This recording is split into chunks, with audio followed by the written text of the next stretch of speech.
এমন কাণ্ড করলাম যে মনে হচ্ছিল রিমি ভরা মেলাতেই কান্না করে দেবে। আর বলো না, এই দুজন যত বড় হচ্ছে তাদের আবদারও আমার কাছে তত বাড়তে থাকছে। গঙ্গারামপুরে বইমেলা এসেছে, এখন তাদের দাবি আমাকে তাদের বইমেলাতে নিয়ে যেতে হবে। আজ আমার টুকিটাকি শপিং করার ছিল, তাই দুজনকে নিয়েই বেরিয়েছিলাম। এক ঢেলে দুই পাখি মারবো, নিজের কাজটাও সারবো আর ওদের নিয়ে বইমেলাতেও যাব।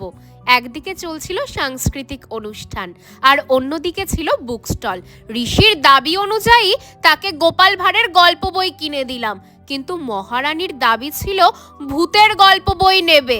ওকে কতবার ওর ক্লাসের দরকারি বইগুলো নিতে বললাম, কিন্তু সবেতেই ওনার না, ওনার ভূতের গল্প বই চাই। আমি কিনে দেইনি তাই ওনার মুখ ভার। তোমরাই বলো, ক্লাস 10-এর বই ছেড়ে উনি নাকি এখন গল্প বই পড়বে, এটা কি উচিত?